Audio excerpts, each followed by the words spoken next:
I have the original Glenmorangie Quinta Ruban 12-year-old. This over here is actually the new version. It is the 14-year-old version, which is also matured in ex-bourbon and finished in fine ruby port casks.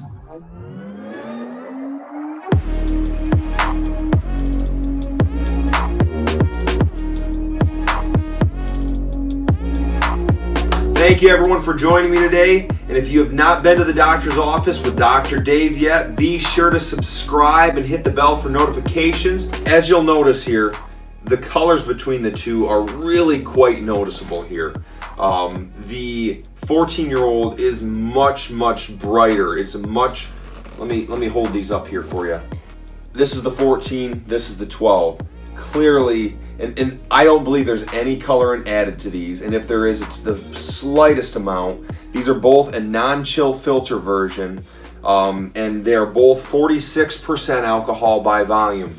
So clear reasons why this is one of Dr. Dave's favorite bottles, as far as like a simpler bottle to go to. Now, I don't know what it is about this 14-year-old. I'm not sure if it's the extra maturation, if they're using different styles of casks slightly, or maybe a little bit more proactive casks. I don't need this guy to sit around. I almost want to drink him neat half the time.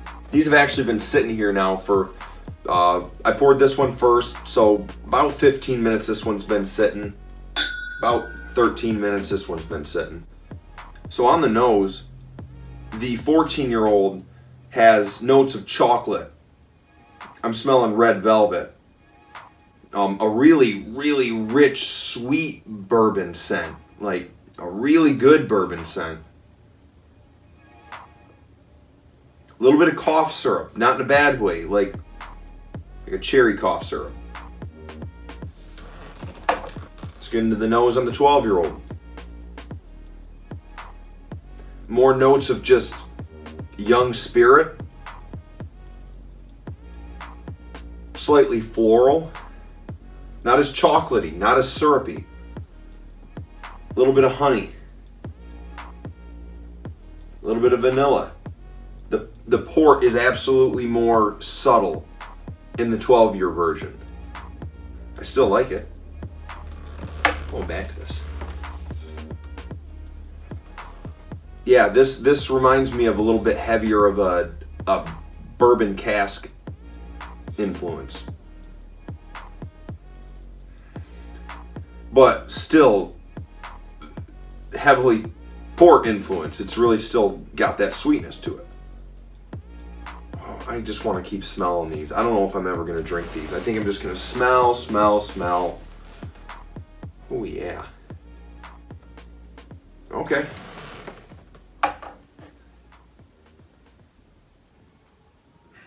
A lot more going on with the 14-year-old in a very good way. I'm going to go ahead and try the 14-year-old neat. Right off the bat, here's that cough syrup that I was smelling. It's a little bit in the taste, but not in a bad way. It's this sweet, thick, syrupy flavor. Not that real bitter, nasty, grabby taste from cough syrup, but almost reminiscent. More of a spicy wood note. Likely showing up from European casks from port. Generally, port pipes are used with European oak. It's not as nippy or spicy or grabby as you would expect coming from a 46% alcohol by volume. This is something that, interestingly, I could almost sip this neat without any water added. But it does need a little bit of water to really open this up and get the full effect out of it. Let me clear the palate here with a glass of water. According to Glenmorangie, a large majority of what is inside of the 12-year-old is 14 years old. All right, this is the 12-year-old Quinta Ruban neat.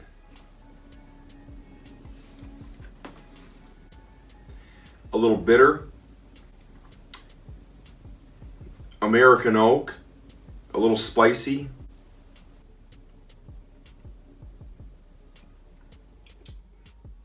Clearly much younger. Definitely not as sophisticated. I would never even mention the word syrupy when taking a sip of this. Glenmorangie's stills, I've mentioned it before, they have some of the tallest stills in Scotland. They are 16 foot, 10 inches tall. That creates a delicate whiskey because what's happening is there is additional reflux happening with taller stills, and when they have larger bulges above the actual pot, the pot itself. What this does is the distillate or the liquid is distilled and the heavier material starts coming back down, and it keeps distilling and keeps distilling, and the higher up the still is, the more refined the whiskey is going to be, the less heavy material. Lagavulin has really squat, short, and wide pot stills. That creates a little bit more of an aggressive and gritty tasting whiskey. All right, I'm going to add a little bit of water.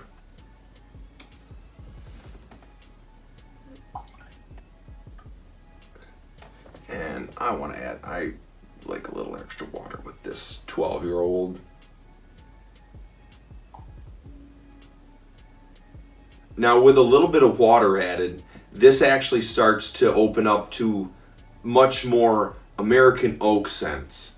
That bourbon that I was smelling earlier on, it mellowed out from this rich dark bourbon to a little bit mellower of a bourbon. It's still a very good scent, but it's not this heavy, making you wonder, am I smelling a bourbon almost? I'm smelling a little bit of like sawdust, slightly minty. There's still some chocolate in there. It's a sweeter chocolate now. But not only is the scent a little bit more subtle, but really it's a little bit more enjoyable. Now, all right, let's see what this 12-year smells like. A little bit of water added. A little bit of toffee. A little bit of caramel. A little bit of brown sugar. All right, let's see how the 14-year-old tastes with a little bit of water. Chocolate-covered cherries. Honey.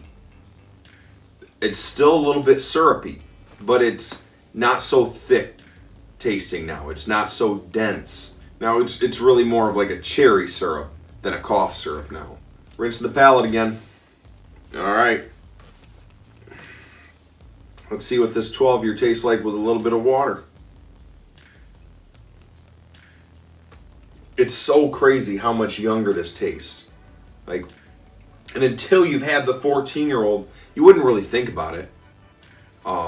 It's still a really good whiskey, but they stepped it up with that 14. This is now, if I thought this was one of those glasses that I really enjoyed to grab, and I think it's because of its uniqueness and the interesting, I like a good port finish. It's something about a port finish that I just really do like, or even a full maturation of a port, especially with a peat.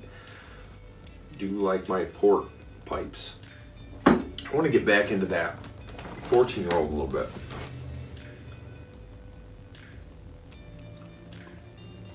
I'm getting a little bit of an orange peel. Not the juice, but some of the rind, just a slight amount. So with the finish on this, it's really the port wood, some black pepper, slightly spicy, a little bit of American oak in the background, but it's really just this prolonged port wood finish. And I like it. I don't want to necessarily water it down with this one. But we're going to see how the finish is on the 12-year. I'm going to have this glass of water gone here soon.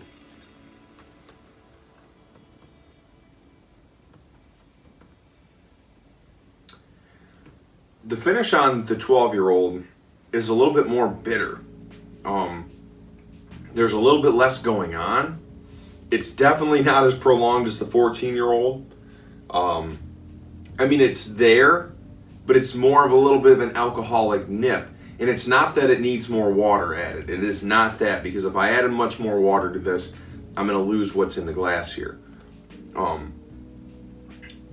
It's still a good finish, but again, I would never, sitting these two next to each other, there would be no reason I would ever buy the 12-year-old again. They both definitely need water added to them. If I was to hand either one of these glasses to a friend without water and hand it to them neat, I wouldn't expect them to like it. Once the water's added, it becomes a much mellower experience, a sweeter experience, slightly spicy, but this one here, it loses the competition. There's a reason they stepped it up to the 14-year-old. It wasn't just a marketing gimmick. They were listening to the customers. They were listening to the consumers. You know, and the thing is, too, I really enjoy this without water. I like to taste it without water. I always taste just about every whiskey I do without water, just to play with it a little bit. And it is enjoyable to drink without water, but then, boom, throw a little bit of water in there, see how that thing changes. I'm going to go ahead and give this a script score. The 14-year-old Quinta Ruban by Glenmorangie. I'm going to give this an 88 out of 100. Some people may not agree with me. This ranks right up there with some of the top. And as far as the price is concerned, really good whiskey. 88 out of 100. This guy right here, the Quinta Ruban 12, I would give that probably an 84, 85 out of 100. Probably 85. But still, it doesn't really matter, because unless you find one of these or one of these bottles sitting around, which maybe I'll look for one. I'll see if they got them hanging around, because I might want to buy it just for fun. Yeah, but I really hope you enjoyed this video and found something useful out of it. And if you did enjoy, give this video a big old thumbs up. And also, don't forget to subscribe and hit the bell for notifications. That way you don't miss out on all the new videos that I'm going to be doing. Every week I'm going to be reviewing a new whiskey or two. You don't want to miss out on that. And I do hope that you got to enjoy a glass of something while you watch this, even if it was just a glass of tea or orange juice. Because you know, the Scotch doctor drinks more than just Scotch, you know. I stay hydrated.